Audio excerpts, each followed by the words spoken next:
কৃষ্ণ সুদূৰ অসম বলুকৰ পৰা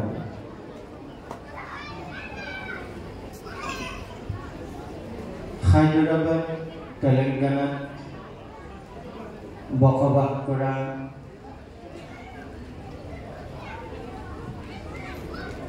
প্ৰবাসী অসমীয়া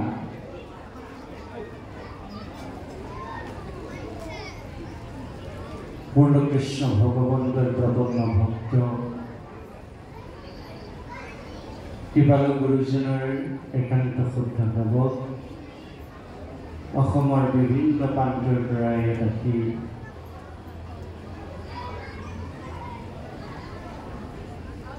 গুৰু ধৰ্ম ৰক্ষাৰ স্বাৰ্থত আজি 2টা বছৰে যি এক আড়ম্বৰপূৰ্ণভাৱে আপোনাভাৱে ভাগৱত অমৃত কথা শ্ৰৱণ কীৰ্তনৰ নিমিত্তে এক সুন্দৰ পৰিৱেশৰ মাজত অসমৰ এগৰাকী অনন্য গুৰু সঁচা অৰ্থত মহাপ্ৰভু গোবিন্দৰ প্ৰপন্ন সেৱক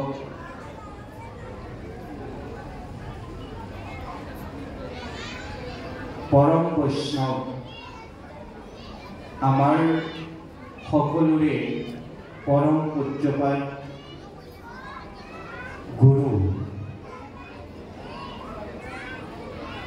ডক্টৰ প্ৰীতাম্বৰ দেৱ গোস্বামী প্ৰভু যাৰ সান্নিধ্য পাবৰ কাৰণে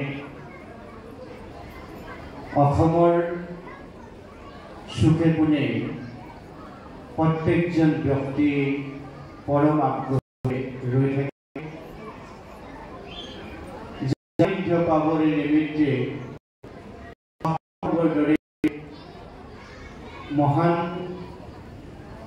ব্যক্তিসকলে অসমৰ পৰা প্ৰভুজনক আপোনালোকৰ ইয়ালৈ আমন্ত্ৰণ কৰি প্ৰভু ঈশ্বৰৰ বিনা বাক্য ব্যয়ে আপোনালোকৰ লগত ৰক্ষা কৰি আজিৰ এই শুভক্ষণত আপোনালোকৰ সন্মুখলৈ আহি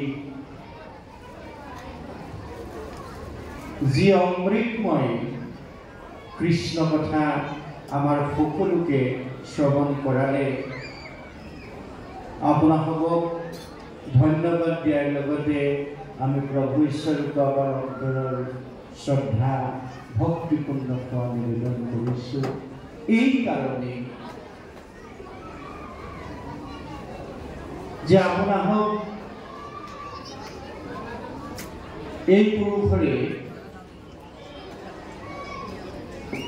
পৰম কৃপা প্ৰাৰ্থী নহয় কোটি কোটি পুৰুষৰ ভাগ্য থকাৰ হেতু সুদূৰ অসমৰ পৰা আহি এই তেলেংগানা চিটিত আপোনালোকে আমাৰ গুৰুজনক ইয়ালৈ অনাৰ ব্যৱস্থা কৰি সকলো কাম হ'ল নিশ্চিতভাৱে মহাপ্ৰভু গোবিন্দৰ কৃপা আপোনালোকৰ ওচৰত আছিল আৰু আমি আশা কৰিম যে গুৰুজন বস্তু এই পীঠস্থানলৈ অহাৰ লগে লগে নিশ্চিতভাৱে আপোনালোকৰ যি চিন্তা আপোনালোকৰ যি চেতনা আপোনালোকৰ যি উদ্দেশ্য আপোনালোকৰ যি লক্ষ্য সেই লক্ষ্যত উপনীত হোৱাত মহাপ্ৰভু গোবিন্দই আপোনালোকক সদায় কৃপা বৰষুণ কৰিব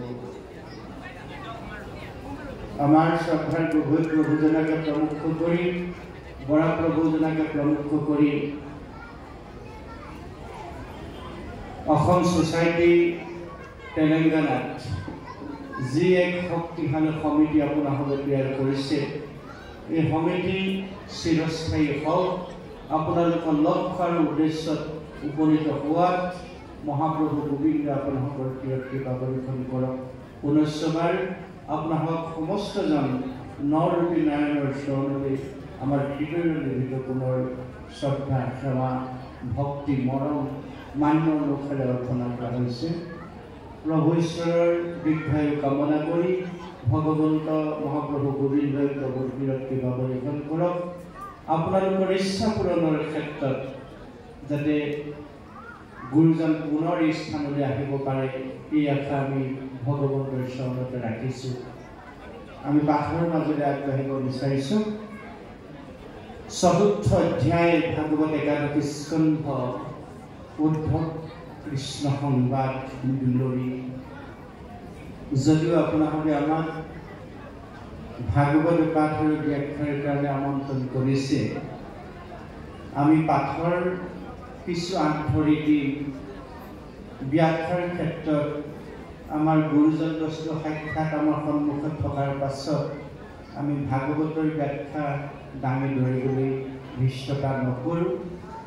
আমি প্ৰভুৰ চৰণলৈ নিবেদন ৰাখিছোঁ যে যি ২-৪টি কথা উদ্ধৱ কৃষ্ণ সংবাদৰ যোগেদি ভক্তিৰ পৰম তত্ত্ব কথা আমি পাম, সবাৰ কল্যাণৰ অৰ্থে প্ৰভুজনাৰ শ্ৰীমুখে যাতে পুনৰবাৰ ব্যাপত কৰে, আমি প্ৰভুৰ চৰণলৈ অনুৰোধ ৰাখি পাঠৰ মাজেৰে আগবাঢ়িব বিচাৰিছোঁ। কৃষ্ণ উদ্ধৱ সংবাদ দুলৰি। নিগদতি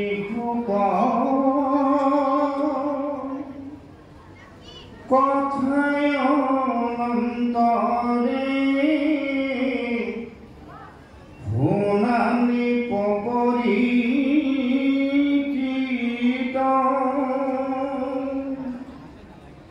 পৰম ভকত ধবে বুজিলা কৃষ্ণৰ হবে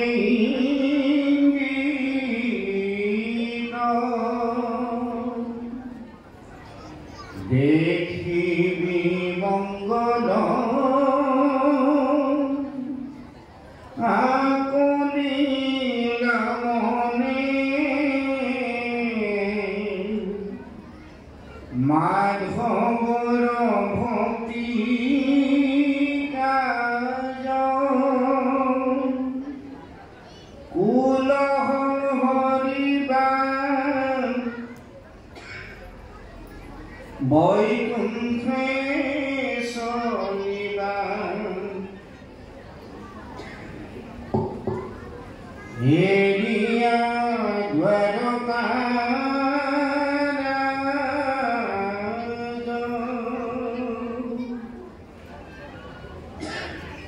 অকণমান ৰিভাব দিয়কচোন, অকণমান ৰিভাব দিয়ে।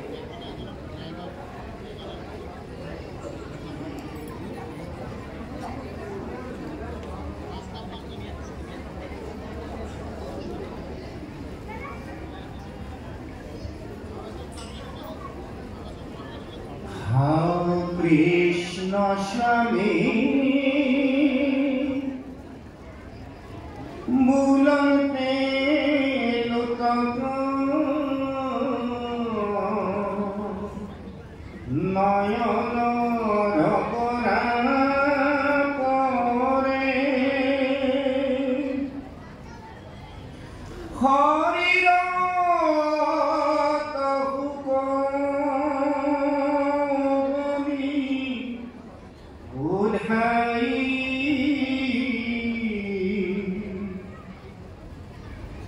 মনে আমাৰ সৰে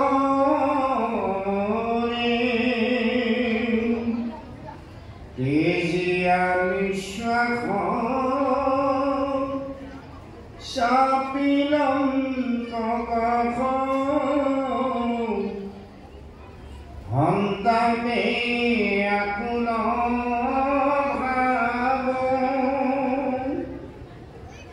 বিৰাম স্থানত পৰিব্ৰ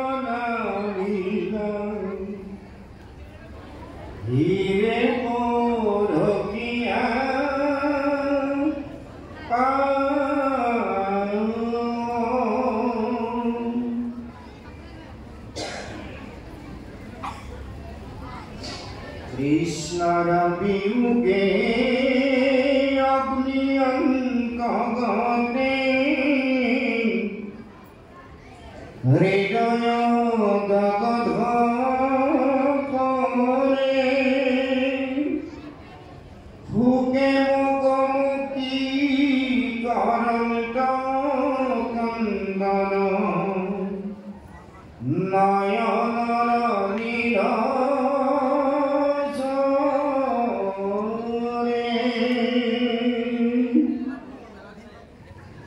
কৌতুকখনি আঁকি মুখ মুচি বাছে উঠিয়া নমায়া মাত্ৰ কৰি কৃতাঞ্জলি বুলিবে লাগিলা ভোকে গদ গদ মাত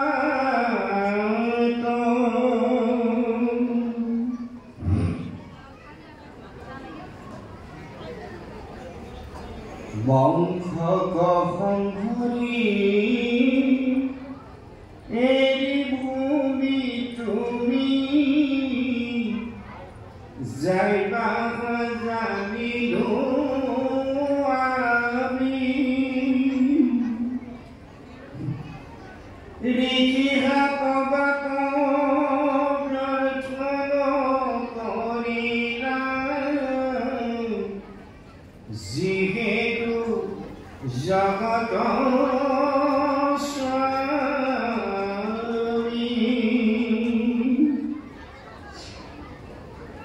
তোমাৰ চৰণে দেখি ক্ষণে থাকিবে নোৱাৰো হৰি তুমি এৰিলতে ঐ বন্ধু মাধৱ অৱশ্যে নিজাই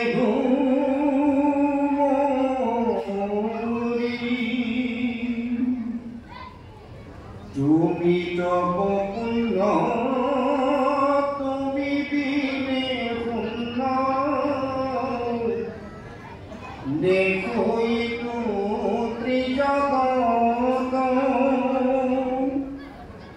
কাপুণ্য ককর শরণত ধরু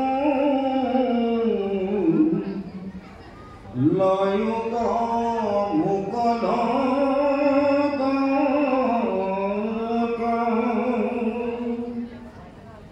তোমার শরণ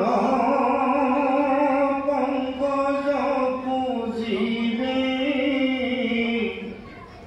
কত পুণ্যে পাইলু লাগ বাবা জগন্নাথ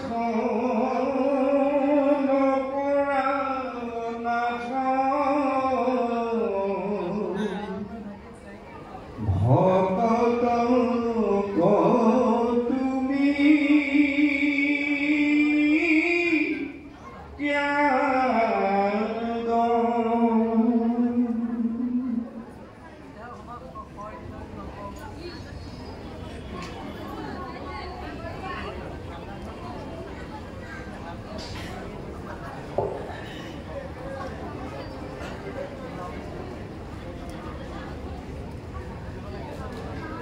ধর্মকে অমৃত তোমার চরিত্র কোনে মাত্র জিতু নরে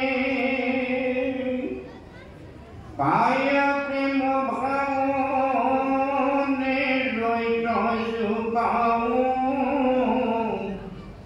বিষয় পরিসরে হয়নে ভুজনে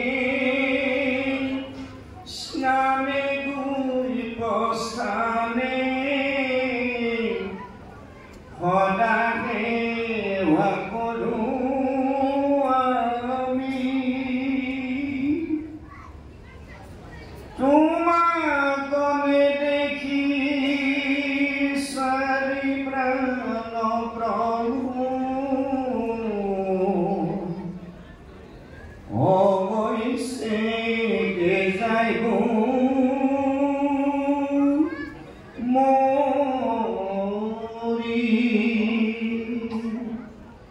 প্ৰভুজন অকণমান স্পীকাৰটো অকণ কানেক্ট কৰি দিয়ক ওচৰলৈ দিয়ক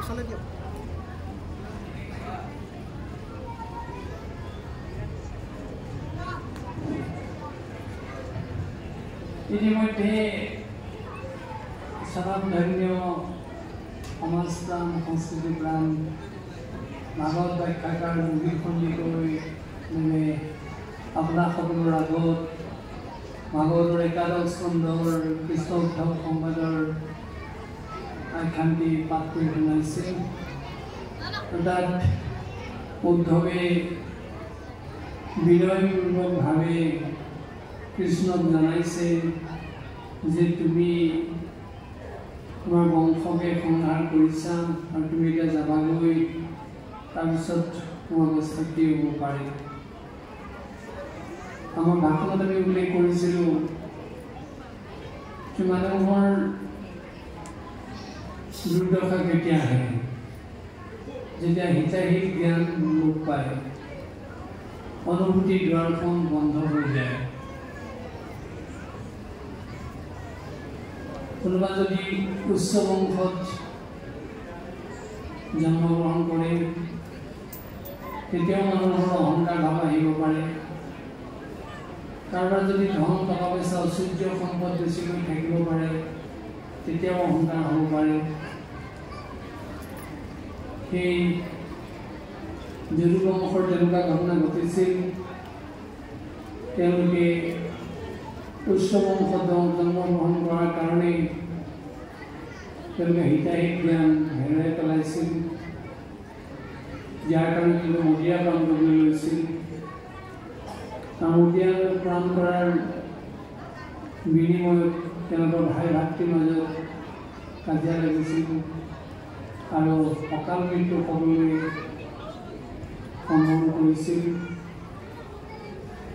সেই কথাখিনি আচলতে আমাক সেইটোকে শিক্ষা দিছে যে কোনো কাৰণতে মানুহে বিবেকৰ বিচাৰৰ দুৱাৰখন বন্ধ কৰিব নালাগে, হৃদয়ৰ অনুভূতিৰ দুৱাৰখন বন্ধ কৰিব নালাগে। যিমানেই শক্তিবন্ত নহওক, আধ্যাত্মিক নহওক, সাধাৰণতে আত্মাক তিনিটা কথাই ঢাকি ৰাখে, যাক আমি বিকাৰ বুলি কওঁ। মল, আৱৰণ, বিক্ষেপ। আনৰ অহিত চিন্তা কৰি কেৱল সুখে থকাৰ যিটো বাসনা মানে পুহি ৰাখে, সেইটো মল।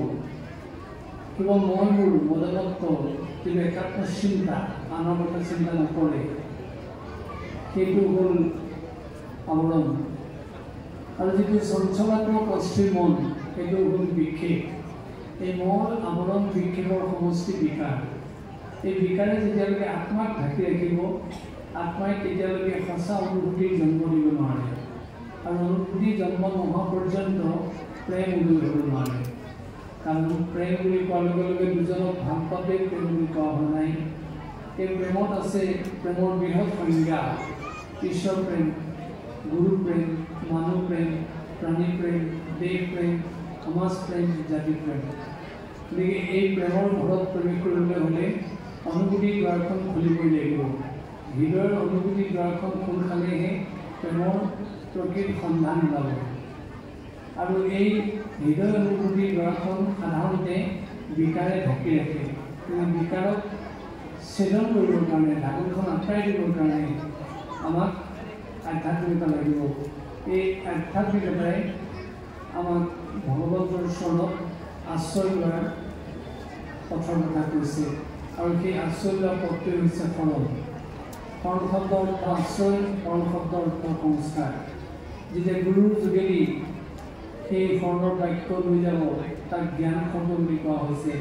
সেই জ্ঞান খণ্ডক গৃহলৈ নি উপাসনাৰ স্থানত ধাৰ দিব লাগিব। আৰু উপাসনাৰ স্থানত ধাৰ দিওঁতে ৰাতিপুৱা গধূলা অন্তত ভগৱত চিন্তা কৰি নিমগ্ন হয় আৰু যদি সেই কৰ্ণৰ বাক্যখিনি মনত পেলায় তেতিয়াহ'লে তেওঁ সেই আত্মাক ঢাকি ৰখাৰ বিকাৰ নাইকিয়া কৰাৰ অৰ্থাৎ আত্মখন আঁতৰাই দিয়াৰ তেওঁ সুযোগ লাভ কৰিব। সকলোৱে জানি দা কটাৰী ঘৰত থাকিলে খানত ধাৰ দিব লাগে, তেনেকৈ এই শৰণত বাক্যস্বৰূপ জ্ঞান খৰ্গক ঘৰলৈ আনি উপাসনাৰ স্থানত ধাৰ দিবলৈ কৈছে। আৰু ঘৰত থকা দা কটাৰী যেনেকৈ পানী ব্যৱহাৰ কৰিলেহে বিচলি বিচলি সি ধাৰযুক্ত হ'ব পাৰে, তেনেকৈ উপাসনাৰ স্থানত এই শৰণৰ বাক্যস্বৰূপ জ্ঞান খৰ্গ ধাৰ দিওঁতেও পানী ব্যৱহাৰ কৰিব লাগিব। এই পানী কি? নবলা ভক্তি পানী। শ্ৰৱণ, কীৰ্তন, স্মৰণ, পাদসেৱন, অৰ্চন, বন্দন, দাস্য, সক্ষ, আত্মনিবেদন। আৰু যেতিয়াই এই জ্ঞান খৰ্গৰে সেই আত্মাৰ বিকাৰ চেতন কৰিব, অৰ্থাৎ উপাসনাৰ স্থানত ধাৰ দি এই নবলা ভক্তিৰ পানীৰে তাক সম্পূৰ্ণ তীব্ৰ ধাৰযুক্ত কৰিব, তেতিয়াই সি সেই পৰিৱেশ সৃষ্টি কৰিব। আৰু সেই কম হৈছে যে কোনোবাই টকা পইচাৰ আৰ্থবন্ত হ'লেও, কোনোবাই উচ্চ বংশত জন্মগ্ৰহণ কৰিলেও কোনো কাৰণতে তেওঁলোকে হিতাহিত জ্ঞান হেৰুৱাই নেপেলায়, হৃদয়ৰ দুৱাৰখন যাতে বন্ধ নকৰে আৰু হৃদয়ৰ তথা আত্মাক ঢাকি ৰখা ঢাকনখন যাতে আঁতৰাবলৈ যত্ন কৰে। আৰু তাৰ কাৰণেই শৰণৰ আৱশ্যক। শৰণ মানে কেৱল বিয়া পতাৰ কাৰণে নহয়, দায়িত্ব ল'বৰ কাৰণে নহয়, শৰণ মানে কেৱল কিবা এটা বিষয়তা কৰিবৰ কাৰণে নহয়। এই শৰণৰ যোগেদি আচলতে মনুষ্য জীৱন পৰিশীল কৰিব পাৰে, প্ৰকৃত ভগৱন্তৰ আশ্ৰয় ল'ব পাৰে আৰু ভগৱন্তৰ আশ্ৰয় লোৱাৰ লগে লগে সেই হৃদয়ৰ মুক্তি দুৱাৰখন খাবই, বিবেকৰ বিচাৰ আৰম্ভ হ'বই। সেই যদুবংশৰ যিটো ঘটনা ঘটিছিল, গতিকে আমাৰ কোনোবা উচ্চ আধ্যবন্ত মানুহৰ তেনেকুৱা ক্ষেত্ৰত ঘটনা ঘটে, গতিকে তেখেতসকলে কোনো কাৰণে যাতে পিছলি নাযায়। আৰু আমি আগতেই ভাষণত কৈছোঁ যে সেই কাৰ্যত কৰি থাকে, গতিকে কৰি থকা স্থানত যদি তেওঁলোকে মানে সতৰ্কতাৰে দৃষ্টি দিয়ে, কেতিয়াও তেওঁলোক পিছলিব নোৱাৰে আৰু তেতিয়া কোনো ধৰণৰ দুৰ্যোগ আহিব নোৱাৰে। এই যদুবংশৰ কাহিনী আচলতে আমাক সেই কথা মনত পেলাই দিছে। আৰু উদ্ধৱে বাৰে বাৰে ভগৱন্তক কৈছে যে এইবোৰ সকলো তোমাৰে ইচ্ছা, তুমিয়ে কৰিছা, কিন্তু তাৰ যোগেদি এইটো শিক্ষা দিয়া হৈছে যে মানুহে ভাল কাম কৰিব পাৰে, বেয়া কাম কৰিব পাৰে, ভাল কাম কেতিয়া কৰে আৰু বেয়া কাম কেতিয়া কৰে। আৰু যদুবংশৰে দুৰ্দশা কিয় হ'ল সেই কথাখিনি কৈছে। আৰু লগতে উদ্ধৱে এই কথাও কৈছে কান্দি কান্দি যে তুমি যেতিয়া গুচি যাবা, মই অকলে থাকিম, মই কেনেকৈ চলিম। তেতিয়া কৃষ্ণই অৰ্জুনক কোৱাৰ দৰে সেই উদ্ধৱকো সেই একে শিক্ষাই দিছে যে তুমি সৰ্বান্তকৰণেৰে মোক যেতিয়া যোজনা কৰিবা, মোক যেতিয়া ভাবিবা, তুমি মোকে লাভ কৰিবা। আৰু সেই উদ্ধৱক ক'লে যে তুমি মোক পাই থকাৰ সময়ত সহজ ভক্তিত উপনীত হৈছিলা, কিন্তু মই যেতিয়া এতিয়া গুচি যাম, তুমি সাধ্য ভক্তিত উপনীত হ'ব, তুমি সাধ্য ভক্তিত উপনীত হ'লে নহ'ব, সাধন ভক্তিত উপনীত হ'ব লাগিব। অৰ্থাৎ চকুকেইটা মুদিয়ে যেতিয়া আমি ভগৱন্তক দৰ্শন পাওঁ, সেয়া সাধ্য ভক্তি। মনোমতে উদ্ধৱ যেতিয়া কৃষ্ণক পাই আছিল, সেয়া সাধ্য ভক্তি, সহজ মাৰ্গ। আৰু যেতিয়াই আমি বিভিন্ন কৰ্ম কৰিম, সেয়াই হ'ব সাধন ভক্তি। উদ্ধৱকো কৃষ্ণই এই সাধন ভক্তি আশ্ৰয় বুলি কৈছিল যে কৃষ্ণ নথকা অৱস্থাত তেওঁ বতী ৰাখলৈ যাব, গছৰ বাকলি এখন কিনিব, কৃষ্ণৰ ওপৰত আচৰণ কৰিব, এনেকুৱা বিভিন্ন সাধনালব্ধ কৰ্ম কৰিবলৈ কৈছে। গতিকে সাধনালব্ধ যোগেদি, সাধনালব্ধ যুগৰ যোগেদি মানুহে ভগৱন্তক পাব পাৰে। তাৰ উদাহৰণ উদ্ধৱ। উদ্ধৱে যি দুখ কৰি কৰি সেই কৃষ্ণক বিননি কৰিছে বা প্ৰাৰ্থনা জনাইছে, তাত আচলতে আমাৰ মনুষ্য সমাজৰ এই শিক্ষাবিলাক লুকাই আছে।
তিৰুক মুকল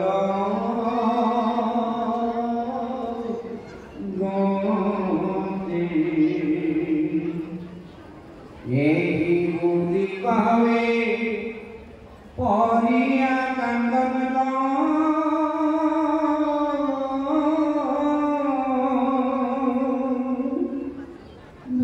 ধৰিয়া কৃষ্ণৰ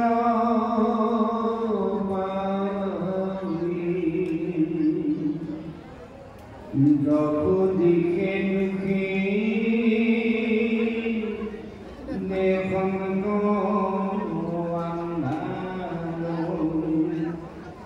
চেতন নাহিকে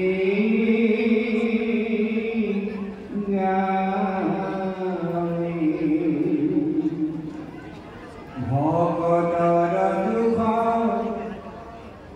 দেখি ভগৱান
ভাগৱতত দুজনক বিশেষ ৰূপে পৰিচয় দিয়া হৈছে, এফালে ফোক আনফালে উদ্ধৱ। দুজনক মহন্ত বুলি কৈছে। মহন্ত শব্দৰ তাৎপৰ্য আছে, যি পঞ্চমক হনন কৰে তেওঁ আচলতে মহন্ত। পঞ্চম কি? সাধাৰণ অৰ্থত ক'বলৈ গ'লে মৎস্য, মাংস, মদ্য, মৈথুন, মুদ্ৰা।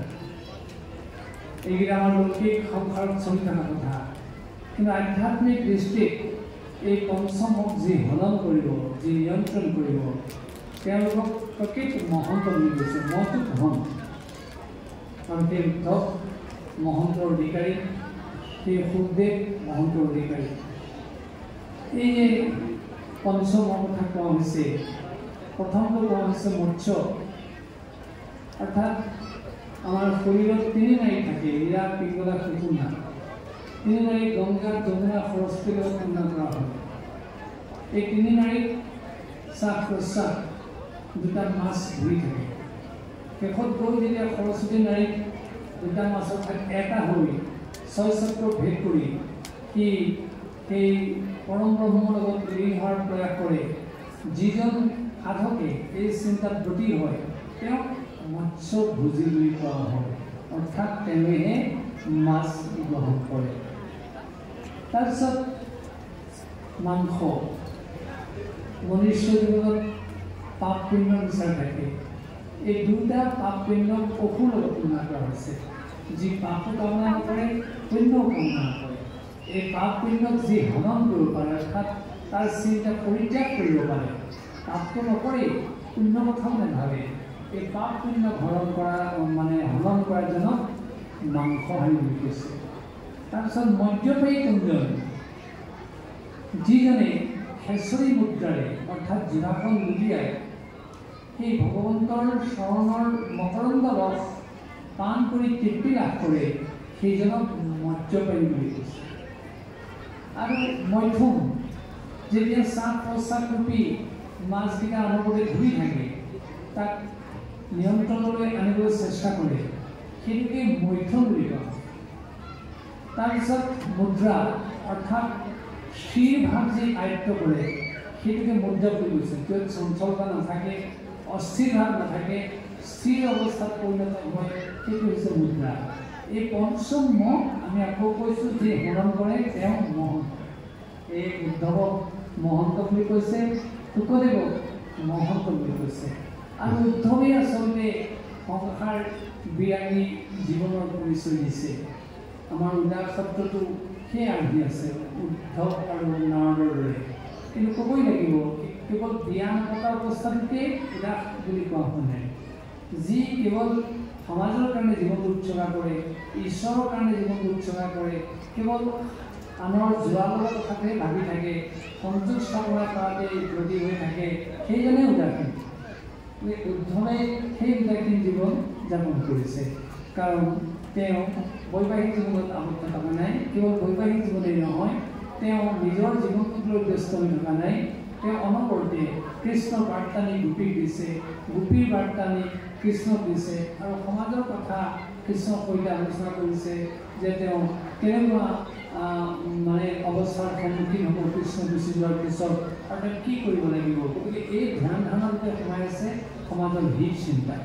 আৰু গদগদ হৈ বিনয়ী হৈ তেওঁ উদ্ধৱে কৃষ্ণৰ ওচৰত কান্দি কান্দি কথাখিনি কৈছে। আৰু সেয়াই হৈছে প্ৰকৃত নামাশ্ৰয়ী লক্ষণ। যিজন প্ৰকৃত নামাশ্ৰয়ী হ'ব, নামৰ আশ্ৰয় কৰিব, তেওঁৰ জীৱনটো তেনেকুৱা হ'ব। কেনেকুৱা হ'ব? নয়নম গলত অশ্ৰুধাৰয়া বচনম দগ্ধ দুৰ্দয়া গিৰা সুৰকৈ নিশ্চিতম বকু।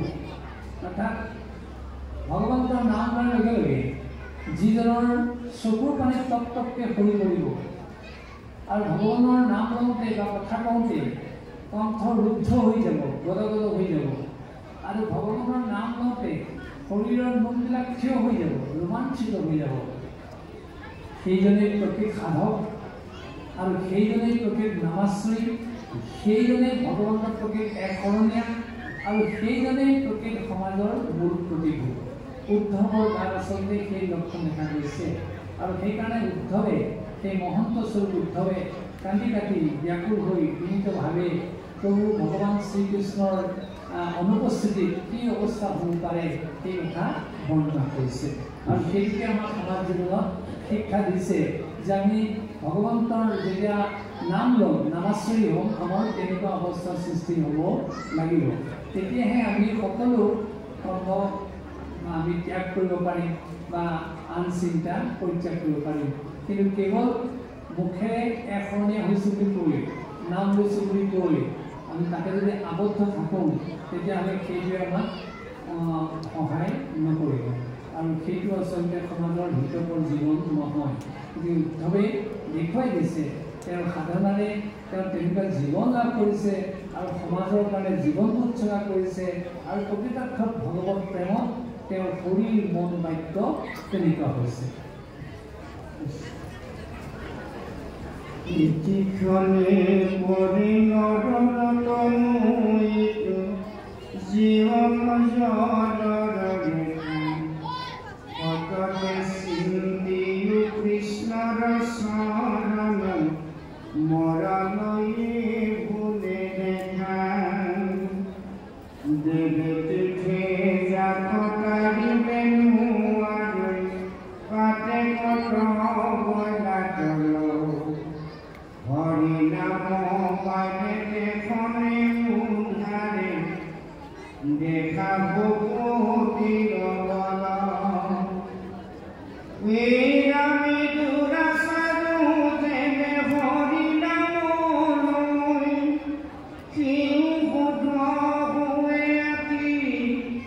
কৃষ্ণ কসমরণে ভূয়তে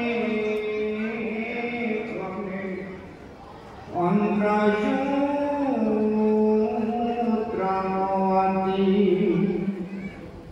বিভয়র মুখে বাঁধিবে নুয়ারে ভগতি পাতে করি আসুদ্রম ভগতর কথা ভাবানুভূত করে এরামে ভগতির দেখি আশ্চর্য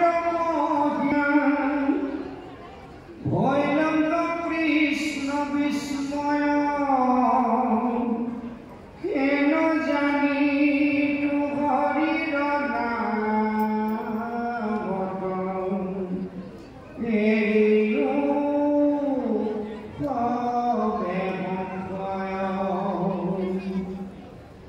দেবর পরম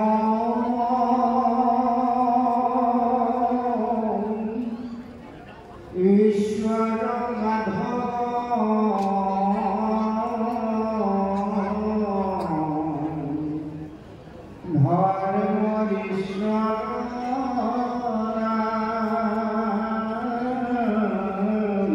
মাধব ধর্ম ঈশ্বর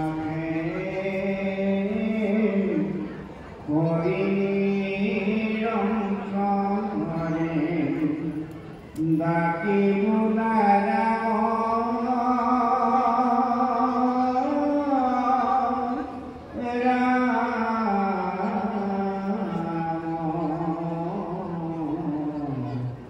কৃষ্ণ হরি রাম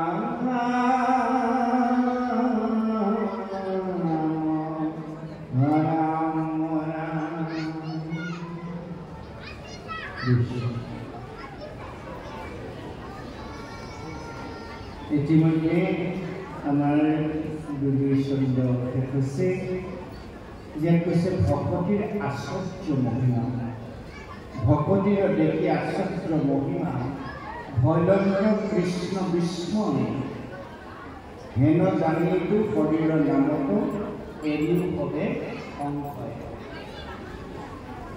দেৱৰ পৰম ঈশ্বৰ মাধৱ ধৰ্ম ঈশ্বৰ নাম সুদৃঢ় বিশ্বাস কৰি নিৰন্তৰে ডাকি হবে বোলা ৰাম নাম ইয়াত এতিয়া ভকতিৰ আশ্চৰ্য মহিমা সম্পৰ্কে উদ্ধৱৰ আশ্চৰ্য ভকতি মহিমা দেখি ভগৱন্তয়ো বিস্ময় মানিছে ভগৱন্তৰো দুদালি চকুলো বাগৰি আৰু কৈছে যে দেৱৰ পৰম ঈশ্বৰ দৈৱকীনন্দন কৃষ্ণ মা মানে লক্ষ্মী ধ মানে গৰাকী লক্ষ্মীপতি মাধৱ তেখেতৰ চৰণত সুদৃঢ় বিশ্বাস কৰিবলৈ কৈছে এই সুদৃঢ় বিশ্বাসটো সম্পৰ্কে আমাৰ প্ৰভু ঈশ্বৰে আপোনালোকৰ আগত অকণমান দাঙি ধৰিব তাৰপৰা আমি প্ৰদৰ্শন কৰি আগবাঢ়িম সুদৃঢ় বিশ্বাস শব্দটোৰ অৰ্থ হৈছে যে দৃঢ়তা যে কোনোবাই যদি ভাবে যে ভগৱন্তৰ চৰণত মই এইটো আশা কৰিলোঁ এদিন নাপাম তাৰ লগে লগে তেওঁৰ মনটো ব্যথিত হৈ গ'ল সেইটো সুদৃঢ় বিশ্বাস নহয় সুদৃঢ় বিশ্বাস হ'ব পালেও নাপালেও বেয়া হ'লেও ভাল হ'লেও সম্পদে বিপদে খাওঁতে কওঁতে উঠোঁতে বহোঁতে যি কেৱল ঈশ্বৰ বিশ্বাসী হয় সেইটোহে সুদৃঢ় বিশ্বাস গতিকে সুদৃঢ় বিশ্বাসটোত বিশ্বাসীজনে ফল কামনা নকৰে তেওঁ কৰ্ম কৰে আৰু তেওঁ নিশ্চিত যে ভগৱন্তক যেতিয়া মই আশ্ৰয় লৈছোঁ ভগৱন্তে মোক কৰ্মৰ পৰাই মোক গঢ়ি দিব ফলপ্ৰাপ্তিও ঘটাব আৰু মই অনবৰতে ভগৱন্তৰ লগতে থাকিম কিন্তু যিজন এই বিশ্বাসত বিশ্বাসী নহয় মই মোৰ ভাৱেৰে আচ্ছন্ন হ'ব তেতিয়াহ'লে তেওঁ পদে পদে স্খলিত হ'ব।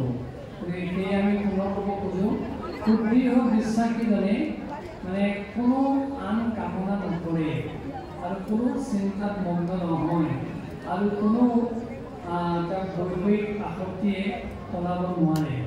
তেওঁ সংসাৰ মাজতে থাকিব, কিন্তু পদুমৰ পাতত পানী নলগাৰ দৰে তেওঁ কেৱল কৃষ্ণ চিন্তা ভগৱত চিন্তাতে নিমগ্ন হ'ব। এটা উদাহৰণ দিছোঁ, পানী আৰু গাখীৰ যদি একাকাৰ কৰি দিয়া হয় ই মিশ্ৰণ হৈ যাব। যেতিয়া গাখীৰৰ পৰা মাখন প্ৰস্তুত কৰি পানীত পেলাই দিয়া হ'ব, সেই পানীয়ে কেতিয়াও মাখন লৰাব নোৱাৰে। এইটোৱে হৈছে সংসাৰীজনৰ মানে ধৰ্ম, যে তেওঁ সংসাৰ চক্ৰতে থাকিব, কাম বনো কৰিব, পুত্ৰ উৎপাদন কৰিব, সংসাৰো চলাব। তাৰ মাজত তেওঁ সংসাৰী আসক্তিতেই নিমজ্জিত হৈ নাথাকে। অৰ্থাৎ পানীৰ মাজত পদুম থকা যিটোলৈকে যেনেকৈ পাতত পানী নালাগে, আৰু ঠিক সেইদৰে পানীৰ গাখীৰৰ পৰা প্ৰস্তুত কৰা মাখনত তেনেকৈ পানীয়ে লৰাব নোৱাৰে, তেওঁৰ মনটো দৃঢ় হৈ থাকিব। সেইগৰাকী সুদৃঢ় বিশ্বাসী। প্ৰভু ঈশ্বৰলৈ ধন্যবাদ জ্ঞাপন কৰি আমি পদলৈ আগবাঢ়িছোঁ। পঞ্চম অধ্যায়